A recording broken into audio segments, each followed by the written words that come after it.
আসসালামু আলাইকুম। ইফতার করার ২০ মিনিট আগে বাজার পাড়ায় এমন একটা খাতারনাক অ্যাক্সিডেন্ট দেখলাম যেটা আমার চোখে তো সহ্যই হচ্ছিল না। তো চলুন আপনাদেরকে ঘটনাটা শুরু থেকেই বলি। আমি আর কায়েস বাইক নিয়ে বেরিয়ে গেছি বহরমপুর যাওয়ার জন্য, আমাদের কিছু কাজ ছিল তাই। আমরা যাচ্ছিলাম বাইপাসের রাস্তা হয়ে, কিন্তু মনে মনে ভাবছিলাম প্রতিটা ভিডিওর ক্লিপ তো আমাদের একই হয়ে যাচ্ছে, শুধু রাস্তার ক্লিপ। আমরা যেহেতু সবসময় বাইক নিয়েই ঘুরে বেড়াই, যেখানেই যাই আমাদের কাছে বাইক থাকে, সেই জন্য রাস্তার ক্লিপ নিতে আমাদেরকে বাধ্য হতে হয়। আর এখন যেহেতু রমজান মাস চলছে, সেহেতু আমরা দূরে কোথাও যেতেও পারছি না, আর আপনাদের সামনে নতুন নতুন ভিডিওর কোনো টপিকও নিয়ে আসতে পারছি না। তাই আমরা ভেবেছি যে রমজান মাসটা শেষ হলে আপনাদের সামনে নতুন নতুন আর ইন্টারেস্টিং ভিডিও নিয়ে আসবো, তাই আমাদেরকে একটু বেশি করে সাপোর্ট করেন। বহরমপুরে কল্পনার মোড়ে আইডিবিআই ব্যাংকে আমাদের কিছু কাজ বাকি ছিল, সেজন্য কাজ কমপ্লিট করে আমরা চলে আসলাম বিশাল মলে। কিছুদিন পরে তো ঈদ আসছে, তাই দেখতে এলাম ঈদের জন্য কেমন কেমন কালেকশন রেখেছে, যেহেতু আমাদেরকেও তো শপিং করতে হবে। মলের ভিতরে এসে আমি টুপি দেখছিলাম, কারণ আমার অনেকদিন থেকে ইচ্ছা করছিল যে একটা টুপি নিব, কিন্তু সব টুপিগুলো একদম নর্মাল টাইপের, আমার একটাও তো ঠিক মতো পছন্দ হচ্ছিল না। তাই সেখান থেকে চলে আসলাম প্যান্টের দিকে, আর এখানে এসে আমার একটা প্যান্ট পছন্দ হচ্ছিল, সেই জন্য আমি খুলে খুলে দেখছিলাম।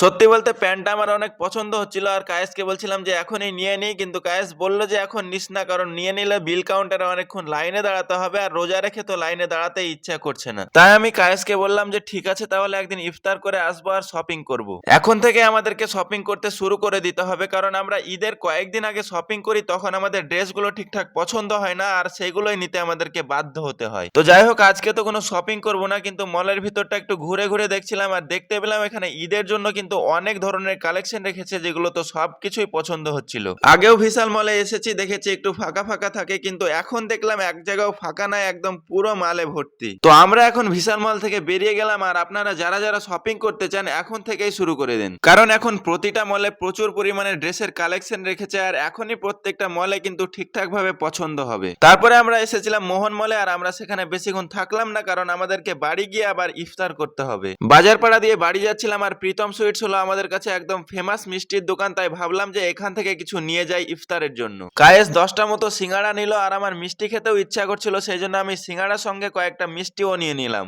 এই প্রীতম সুইটস এর খাবার কিন্তু সত্যিই অনেক ভালো, আর একদম টাটকা আর ফ্রেশও পাওয়া যায়। মাগরিবের আজান দিতে আর 25 মিনিট বাকি ছিল, সেই জন্য আমরা একটু তাড়াহুড়ো করে বাড়ি যাচ্ছিলাম, আর তখনই এখানে দেখতে পেলাম একটা বিরাট অ্যাক্সিডেন্ট। আমরা আসছিলাম তার 1 মিনিট আগে বাইকের সঙ্গে বাইকের এই অ্যাক্সিডেন্টটা হয়েছে, আর ছেলেটার অবস্থা কিন্তু একদম পুরো বাজে হয়ে গেছে। ছেলেটার অবস্থা এত বাজে হয়ে গেছে আমি তো দেখে থাকতেই পারছিলাম না, আর ছেলেটার বাড়ি হচ্ছে যে দুর্গাপুর। সত্যি তার জন্য খুবই খারাপ লাগছিল, তার শরীর তো একদম পুরো রক্ততে বোঝাই হয়ে গেছিল, আর রাস্তাতেও রক্ত পড়ে গেছিল। আমাদের ইফতারের সময় হয়ে যাচ্ছিল, সেজন্য আমরা আর বেশিক্ষণ না দাঁড়িয়ে চলে আসলাম বাড়িতে ইফতার করার জন্য। ইফতার করা কমপ্লিট করে এসার নামাজ পড়ে আমি আর কায়েস বের হয়ে গেলাম, কারণ রাত্রেবেলায় একটু ঘুরতে সত্যি অনেক ভালো লাগে। বাইপাসের নিচে একটা রুফটপ ক্যাফে আছে, সেটাতেই যাচ্ছিলাম একটু বসে থাকার জন্য, আর সমস্ত বন্ধুদের সঙ্গে একটু গল্প করার জন্য। বাইপাস দিয়ে যাচ্ছিলাম, আর লাইটিংটা অনেক সুন্দর লাগছিল। তো আমরা এখন চলে আসলাম সেই ক্যাফেটার সামনে, তো দেখতেই পাচ্ছেন আপনারা কত সুন্দর করে লাইটিং করেছে। ইফতার করে ভাবলাম যে চা না খেয়ে দুটো কোল্ড ড্রিঙ্কস খাই, সব থেকে বেশি ভালো হবে, কারণ ইফতারে অনেক কিছু খেয়েছি, এখন চা খেলে হয়তো প্রবলেম হতে পারে। তারপরে আমরা দুজন মিলে বসে বসে কোল্ড ড্রিঙ্কসটা খাচ্ছিলাম, আর আজকে একটু ঠান্ডা লাগছিল, অন্য দিনের তুলনায় আজকে একটু ঠান্ডাটাও বেশি ছিল। তারপরে কিছুক্ষণ পরে আরো দুটো বন্ধু আসলো, আর এই ক্যাফেতে একটা সুন্দর ছবি তোলার জন্য জায়গা করেছে, যেটা সামনে গিয়ে আমি পোজ দিচ্ছিলাম।